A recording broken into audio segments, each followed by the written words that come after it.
curiouser and curiouser," cried Alice. She was so much surprised that for the moment she quite forgot how to speak good English. "Now I'm opening out like the largest telescope that ever was. Goodbye, feet!" For when she looked down at her feet, they seemed to be almost out of sight, they were getting so far off. "Oh, my poor little feet. I wonder who will put on your shoes and stockings for you now, dears. I'm sure I shan't be able. I shall be a great deal too far off to trouble myself about you. You must manage the best way you can. But I must be kind to them," thought Alice. "or perhaps they won't walk the way I want to go.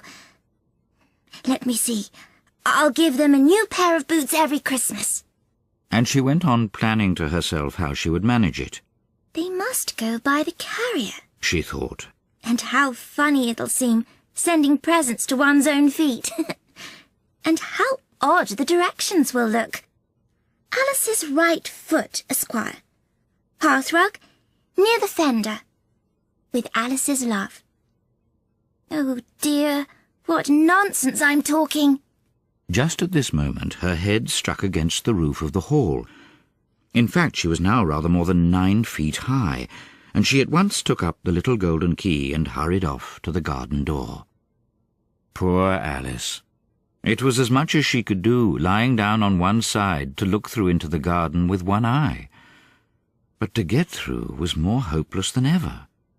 She sat down and began to cry again.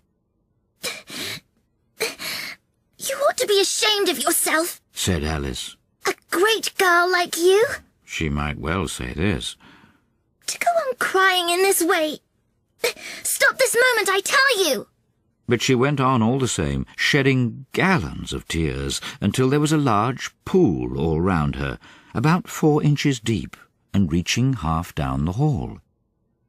After a time she heard a little pattering of feet in the distance, and she hastily dried her eyes to see what was coming. It was the White Rabbit, returning splendidly dressed with a pair of white kid gloves in one hand and a large fan in the other.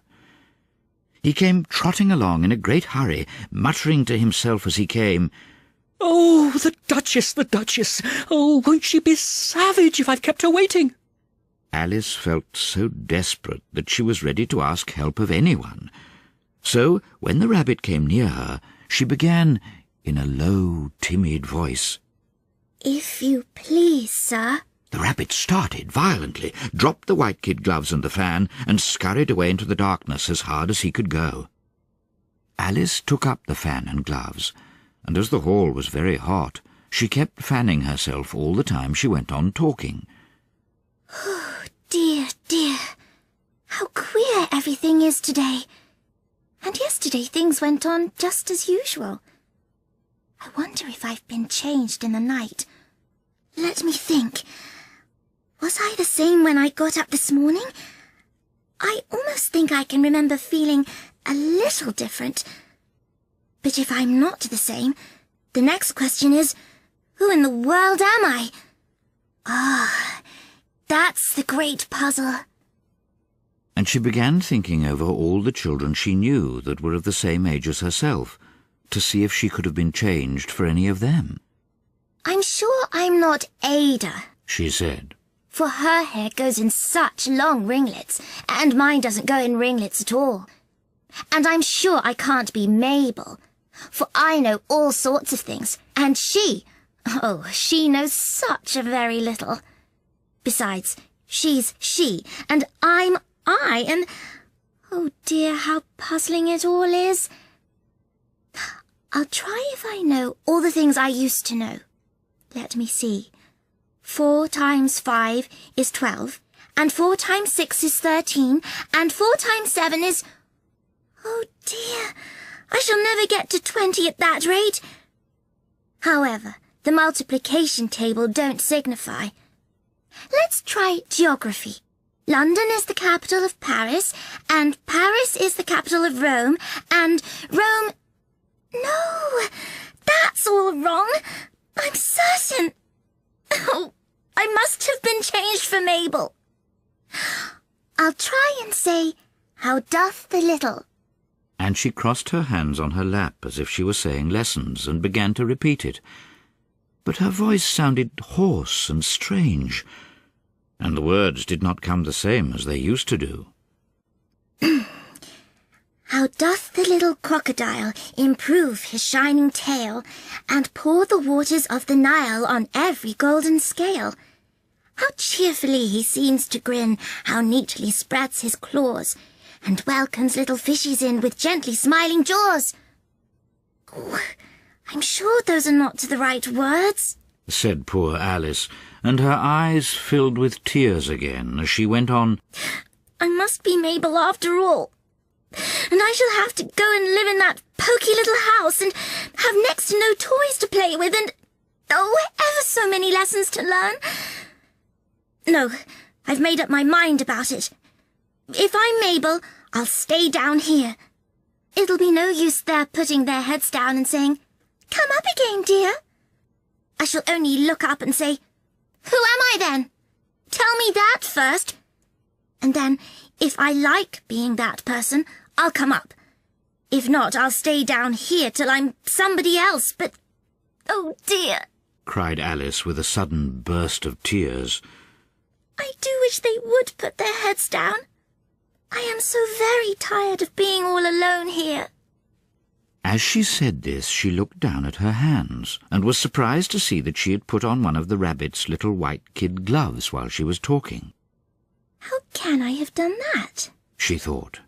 I must be growing small again. She got up and went to the table to measure herself by it, and found that, as nearly as she could guess, she was now about 2 feet high, and was going on shrinking rapidly. She soon found out that the cause of this was the fan she was holding, and she dropped it hastily, just in time to save herself from shrinking away altogether. That was a narrow escape, said Alice, a good deal frightened at the sudden change, but very glad to find herself still in existence. And now for the garden. And she ran with all speed back to the little door. But alas, the little door was shut again, and the little golden key was lying on the glass table as before. And things are worse than ever, thought the poor child. For I never was so small as this before, never. And I declare it's too bad that it is. As she said these words, her foot slipped, and in another moment, splash, she was up to her chin in salt water. Her first idea was that she had somehow fallen into the sea. And in that case I can go back by railway, she said to herself. Alice had been to the seaside once in her life, and had come to the general conclusion that wherever you go to on the English coast you find a number of bathing machines in the sea, some children digging in the sand with wooden spades, then a row of lodging-houses, and behind them a railway station. However, she soon made out that she was in the pool of tears which she had wept when she was 9 feet high. I wish I hadn't cried so much, said Alice as she swam about trying to find her way out. I shall be punished for it now, I suppose, by being drowned in my own tears. That will be a queer thing, to be sure. However, everything is queer today. Just then she heard something splashing about in the pool a little way off, and she swam nearer to make out what it was. At first she thought it must be a walrus or hippopotamus, but then she remembered how small she was now, and she soon made out that it was only a mouse that had slipped in like herself. Would it be of any use now, thought Alice, to speak to this mouse? Everything is so out of the way down here that I should think very likely it can talk. At any rate, there's no harm in trying. So she began. Oh, Mouse, do you know the way out of this pool? I am very tired of swimming about here. Oh, Mouse.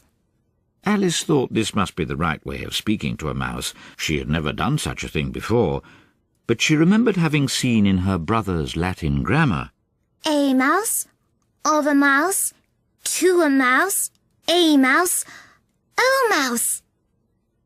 The mouse looked at her rather inquisitively, and seemed to her to wink with one of its little eyes, but it said nothing.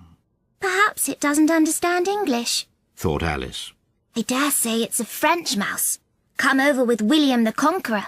For, with all her knowledge of history, Alice had no very clear notion how long ago anything had happened. So she began again. Où est ma chatte? Which was the first sentence in her French lesson book. The mouse gave a sudden leap out of the water and seemed to quiver all over with fright. Oh, I beg your pardon, cried Alice hastily, afraid that she had hurt the poor animal's feelings. I quite forgot you didn't like cats. Not like cats? Cried the mouse in a shrill, passionate voice. Would you like cats if you were me? Well, perhaps not, said Alice in a soothing tone. Don't be angry about it. And yet, I wish I could show you our cat Dinah. I think you'd take a fancy to cats if you could only see her. She's such a dear, quiet thing. Alice went on, half to herself, as she swam lazily about in the pool. And she sits purring so nicely by the fire, licking her paws and washing her face. And she is such a nice, soft thing to nurse. And she's such a capital one for catching mice. Oh, I beg your pardon, cried Alice again, for this time the mouse was bristling all over, and she felt certain it must be really offended. We won't talk about her any more if you'd rather not. We, indeed, cried the mouse, who was trembling down to the end of his tail. As if I would talk on such a subject. Our family always hated cats. Nasty, low, vulgar things. Don't let me hear the name again. I won't indeed, said Alice in a great hurry to change the subject of conversation. Are you fond of dogs? The mouse did not answer, so Alice went on eagerly. There is such a nice little dog near our house I should like to show you. A little bright-eyed terrier, you know, with, oh, such long curly brown hair. And it'll fetch things when you throw them. And it'll sit up and beg for its dinner, and all sorts of things. I can't remember half of them. And it belongs to a farmer, you know, and he says it's so useful, it's worth £100. He says it kills all the rats and... Oh, dear, cried Alice in a sorrowful tone. I'm afraid I've offended it again. For the mouse was swimming away from her as hard as it could go, and making quite a commotion in the pool as it went. So she called softly after it. Mouse, dear, do come back again, and we won't talk about cats or dogs either, if you don't like them. When the mouse heard this, it turned round and swam slowly back to her. Its face was quite pale, with passion, Alice thought, and it said in a low, trembling voice, Let us get to the shore, and then I'll tell you my history, and you'll understand why it is I hate cats and dogs. It was high time to go, for the pool was getting quite crowded with the birds and animals that had fallen into it. There was a duck and a dodo, a lorry and an eaglet, and several other curious creatures. Alice led the way, and the whole party swam to the shore.